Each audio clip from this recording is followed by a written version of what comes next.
Years ago, after I left my old law firm, I went back to see some of the associates. We had some nice drinks, catch up, the usual. And within about 10 minutes, the conversation went where it always went. This one partner, a genuine force of nature, brilliant lawyer, also a fairly difficult person to have as your boss. We'd spent most of our 20s trading stories about that person, what they'd said, what they did, who they flattened that week, and it was basically our shared language. So there I am at the table, and they're all off doing the same thing as usual, the latest outrage, and I'm nodding along, and I realize something strange. I don't care. Not in a weird, bitter way. I just couldn't find the frequency anymore because I had left the firm. That person wasn't in my orbit. I remember thinking, we spent years on this person. Are we really just going to do it again because we've run out of other things to say? That was one firm, one person, one little circle of people. Next June, when I make my corporate exit, I do the same thing, but to my entire profession. Last week, I said the strange thing that happens to friendships when you stop being professional peers might sting a little bit. So here is where it stings. Because that night at the bar, I was the odd one out for one evening, and it was fine. In a year's time, though, that could be me every single dinner. My closest friends here, 6 or 8 people I love to bits, still climbing, still earning, still very much in it. And me, the one who stepped off on purpose. This episode is about what that does to a friendship. Not the 100 faces from last week in your village, but the closest connections around the actual table. I'll be honest with you up front, some of what I'm about to say I haven't quite made peace with yet, but I'm also going to argue something you might not expect. You've built the career, you're building the portfolio, you're close to freedom, so what now? Welcome to Life After Enough. Money, meaning, and the life you design when work becomes optional. I'm Nick. I'm racing towards early retirement and figuring out who I become when the job no longer dictates what I do with my time. Let's get into it. So let me tell you about my table. 6, maybe 8 people, depending on the week. Some of them are lawyers, but the rest do amazing, impressive things. Everyone is cut from a similar cloth. High earners, ambitious, the type who had a career plan at 25 and mostly stuck to it. And I built this group from scratch. I landed in Singapore at the end of 2018 knowing basically nobody, and these friendships got assembled the slow way over the years that followed. That matters because it means I chose these people. Nobody is at my table out of habit or a shared history from school or where you grew up. Now, if you eavesdrop on one of our dinner parties, you'd think work barely features. On the surface, that's true, but listen closer and it's there, running underneath everything. Someone got promoted and they tell the table, we celebrate. Someone had a nightmare month and they tell the table and we commiserate. The war stories, the horrendous weeks, the stuff surfaces constantly. And I mostly sit out of it. I talked about this in the first episode of Relationship Month. When work comes up, I either go quiet or I get honest about hating mine. And honesty at that volume kind of kills the vibe. So I choose to go quiet. But that quietness has taught me something. I always kind of assumed friendships between people like us ran on the obvious stuff. The laughs, the holidays, the accumulated experiences over the years. And it does, don't get me wrong, but there are also 2 other currencies underneath all of that. The first one is the shared world. Everyone at the table is living some version of the same life. The hours, the clients, the pressure, the same specific rhythm of it all. But whether you love the game or hate it, you're still playing it. And that's kind of the point. When someone describes their week, everyone at the table can feel it from the inside. The groan, the cheer. Either way, it's recognition. And recognition is the friendship doing its job. The second currency, though, is a little softer, and I find it slightly embarrassing to admit it exists. I think it's parity.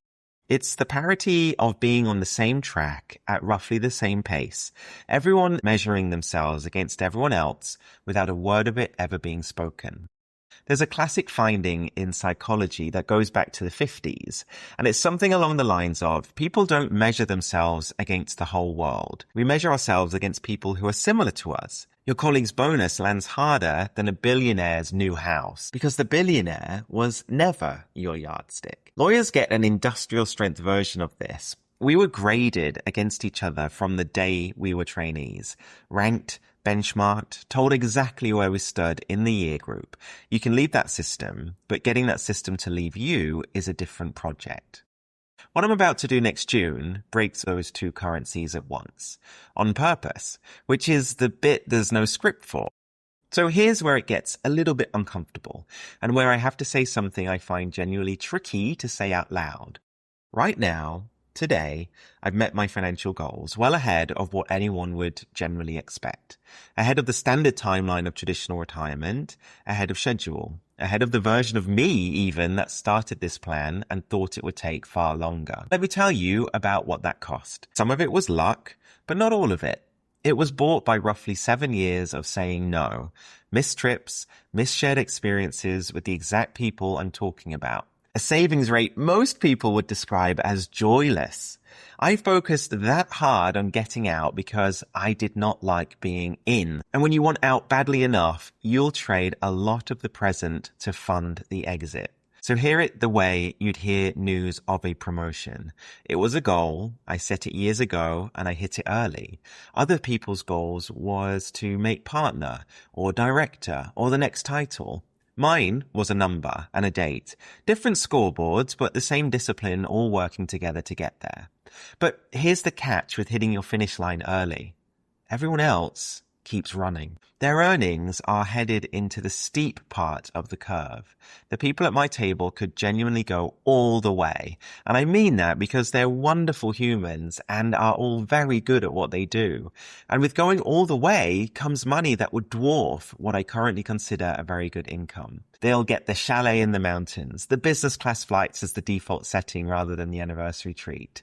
And I know roughly how watching that is going to feel because a smaller version of it already happens. Every so often, the feed serves me someone who was maybe junior to me back at the law firm, a couple of years below, and now their partner, or they've climbed well past where I've got to in-house.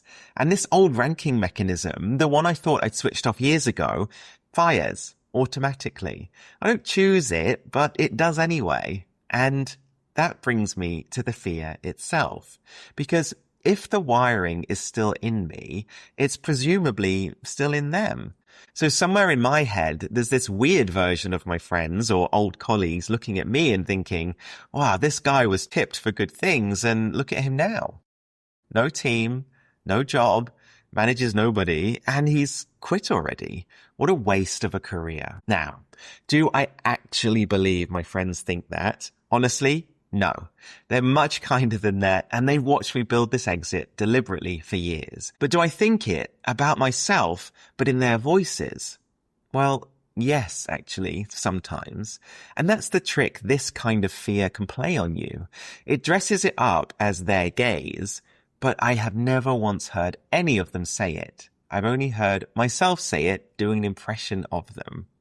Then there's the later version, the one on the second clock. This is where promotions will land. The money will curve upwards. And each time, I reckon there will be just a little ping on a string somewhere deep inside me saying, you could have done that too, Nick. You could have gone further. You've put a cap on yourself. Now, don't get me wrong, I'll be celebrating every single one of their wins. And I mean that. They're brilliant and they'll have earned it. But both things will be true at the same time. The champagne popping and the string being plucked. Quick one before we continue. I send a weekly email every Monday morning that goes deeper than the podcast. It's not a recap, it's a separate idea, usually something more personal, plus a question to sit with for the week. It's free, it's one email, and you can sign up at lifeafterenough.com. Link is in the show notes. Okay, back to it.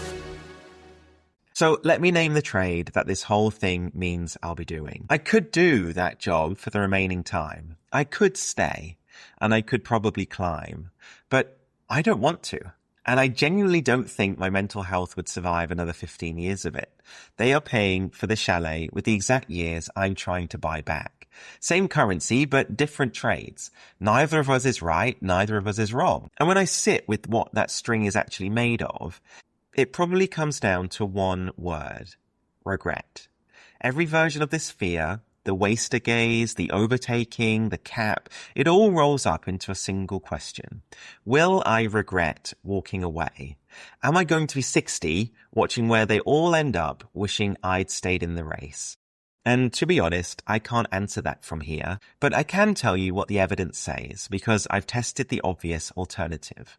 If you're sitting there thinking, maybe he just needs a proper break rather than a whole exit, I've run that experiment. I did take a sabbatical. It was wonderful.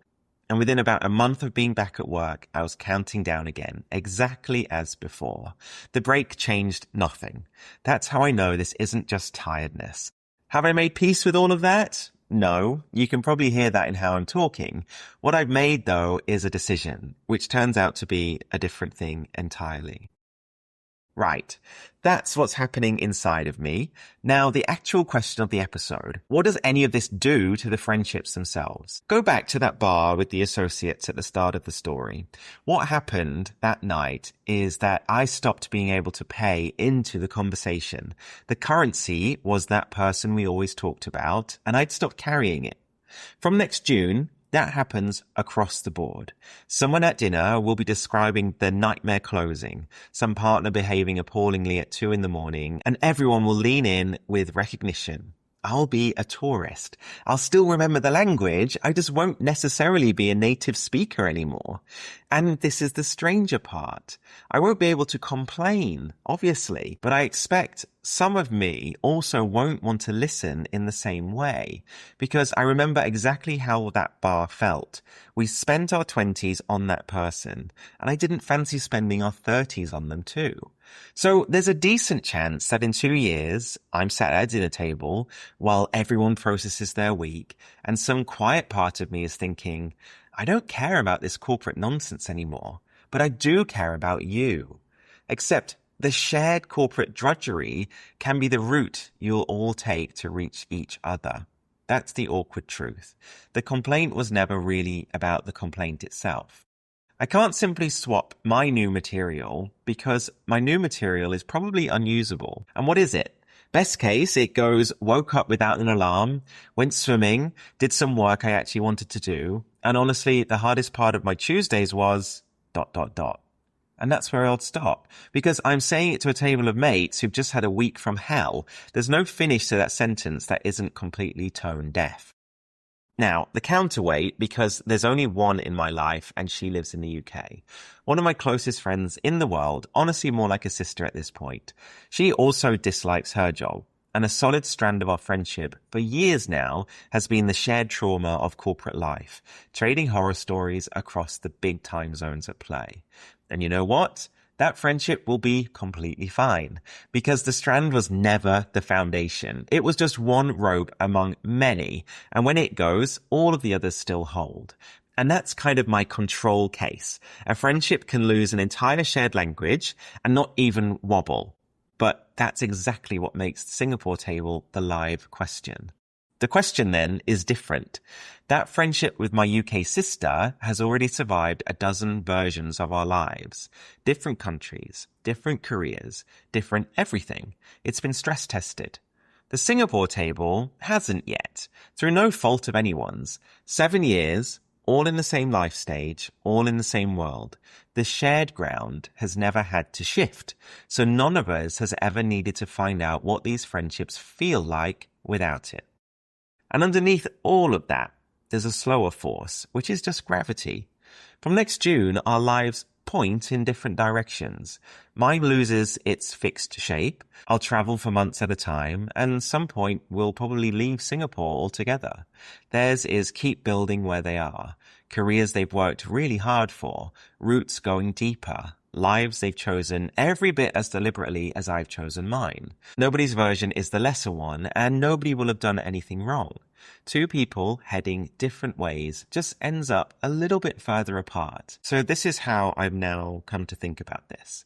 Every friendship at that table runs on an overlap. The shared world, the shared rhythm, the stuff we can feel from the inside. Next June, my circle moves, and the overlap shrinks, and whatever the friendship weighed on that overlap now has to be carried by something else. Last week, I talked about villages being rebuilt by showing up in person in hours. And this is the same law, but just one ring further in. The overlap doesn't refill itself. It needs to get filled deliberately with new shared ground and built with purpose by whoever cares enough to build it. And that's the work that is ahead of me. I'm not going to pretend it takes the drift to zero. It probably won't, but it definitely can make it survivable. That all being said, let me just argue with everything that I just said. I spent most of this episode, honestly most of this month even, treating next June as the thing that endangers my friendships. And sitting with it this week, I think I had it all backwards.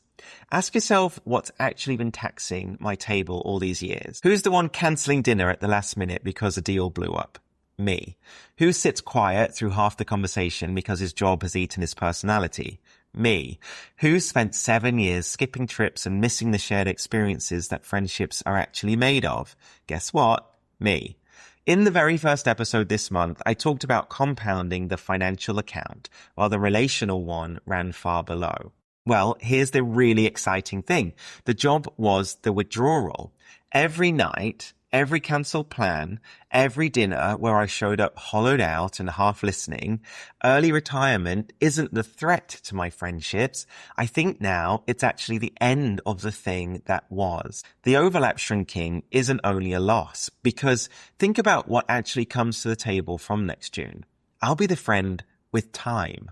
The one who can actually make the Tuesday dinner, who isn't cancelling at the last minute because the deal blew up. The one coming back from months away with awesome stories to share. For years, I've been the quiet one when the interesting stuff came up, sitting there with nothing really to add because I thought my life was stressful and my job was a countdown. That flips. For the first time since I've known these people, I might actually be bringing new material to the table instead of rationing out the old stuff. The overlap I can't keep, but the table doesn't just want overlap. It wants people worth sitting with. And hopefully, I'm about to become a lot more of one, which is pretty exciting. It goes further than time and stories. Think about what I can actually be for the people once the noise stops. I can be a better friend, a better son, a better husband, someone who arrives refreshed and ready to laugh, support and scheme, someone who can help with things a 60-hour week would never let me do, the friend who can drive you to the airport, sit with your kid, turn up on a random Wednesday when things fall apart. Basically, everyone's trusted golden retriever, loyal, available, delighted to see you, occasionally bringing back something strange from months abroad. At the start of the episode, I told you about the partner we used to call a force of nature. Brilliant at the job, hard on the people. That's one version of what a life's energy can do. From next June, all of mine comes back to me and I get to choose where it goes. And I'd rather be the force of nature for the people around me. Real, dependable, actually there. So yes, there is a sting. The currency does change. The drift is real, but those are just the costs of the changeover. The tax I've been paying was the job. So let me turn this around because your table obeys the same physics as mine. 3 questions worth sitting with this week. First, which of your friendships run on shared struggle? Those might be the ones that will change shape when your working life changes. And that's true whether you retire at 40 or 65, by the way. Everyone leaves eventually. Early leavers just meet this problem whilst everyone else is still grinding through the day. Second, whose gaze are you already dreading? Whose imagined verdict, the waster, the one who gave up, plays loudest in your head? And then just check something. Have you ever actually heard them say it? Or are you like me? Have you only ever heard yourself say it, but in their voice? And finally, the third one, the flip side, because it's the one that changed this episode for me. What is your job currently costing your table? Count the cancellations, the quietness, the version of you that arrives at dinner with nothing left. Then ask honestly whether leaving would be the loss everyone warns you about, or is it a kind of refund? Because here's where I've landed, at least for now. My fear at the table turned out to be mostly manufactured in my mind. The friendships are real and rock solid. What's ending is a shared language, and a language can be grieved without the relationship dying with it. What replaces the question of how's work at my table, I still honestly don't know, but I suspect the real answer is that I'll have to bring something new to it rather than waiting around to see what's left. That's going to be on me, and I've got a year to work out what it is. Though after this week, I've got a decent idea of where to start. If you want to know where you actually stand on all of this, and not just on the money, go and do the Freedom Score. It's linked in the description. It takes 3 minutes and it's completely free. It scores you across all 5 pillars of enough, including the one this month keeps prodding. Fair warning, it can be a little too honest. Next week, we come all the way inside to the most inner circle, people who don't get to drift. Thanks for listening to Life After Enough, a podcast about money, meaning, and the life you design when work becomes optional. If this episode made you rethink your future, share it with someone who's starting to question the script too. You can follow the show wherever you get your podcasts. I'm your host, Nick, and I'll see you next week as we keep building a life that's truly ours.